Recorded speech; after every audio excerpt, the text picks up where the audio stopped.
You're about to learn a powerful training technique used by world-class performers called deliberate practice. The steps of deliberate practice are practice, break the skill into small parts, get feedback from a coach, prepare for setbacks.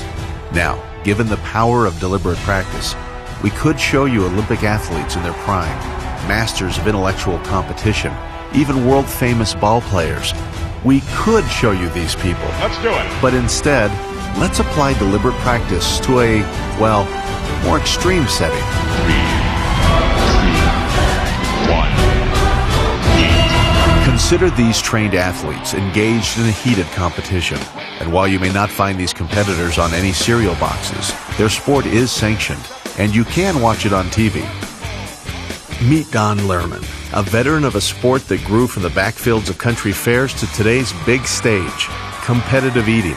And among Don's accomplishments, the highly coveted record for butter consumption. This is for eating butter. This is the coveted butter trophy. This is for eating 7 sticks of butter in 5 minutes. He also once ate 120 jalapeno peppers in 5 minutes. All night I was in the fetal position, rolled up in pain. And he was the first to cross-train from one food to another. You'll notice these gastric gladiators aren't necessarily huge folks with gigantic stomachs. In fact, the top competitors tend to be average size and weight. Some are even small in stature. You don't have to be big and fat to win these contests. Internally, the stomach is the same size, whether you're 150 pounds or 500 pounds. The muscle is the size of, let's say, a bagpipe.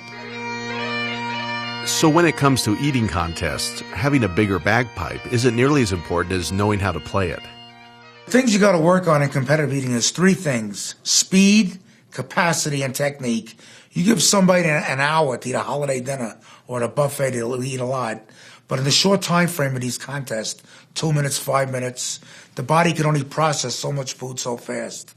And technique will win you a contest. As is true with most skills, competitive eating is more about technique than genetics. It's like 1 minute and 7 seconds. And if you don't follow the right technique, not only might you lose the competition, but pay in other ways.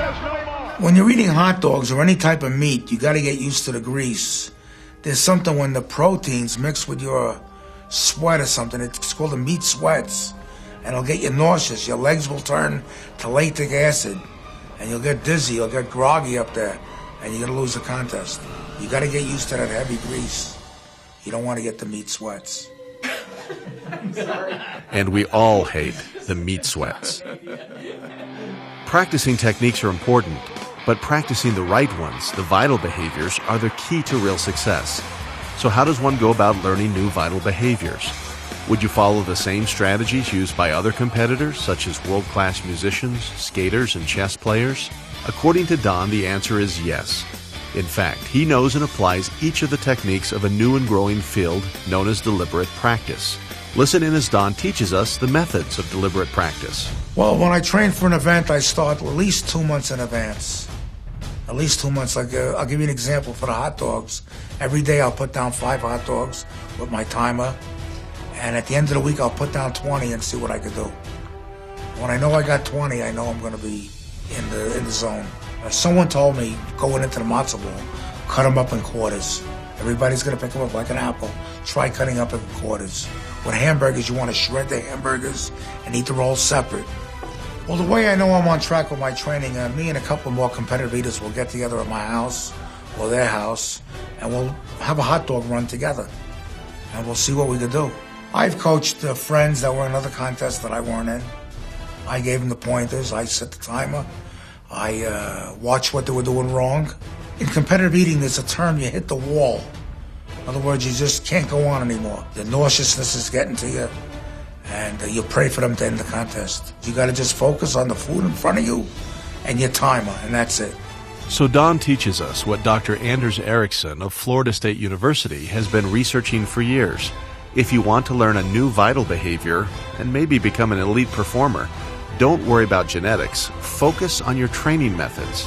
Whether you're looking to become an expert in your sport or needing to master communication and confrontation skills, use the techniques of deliberate practice. Otherwise, you might end up pulling a ligament, ending up in a heated argument, or possibly worst of all, you get the meat sweats.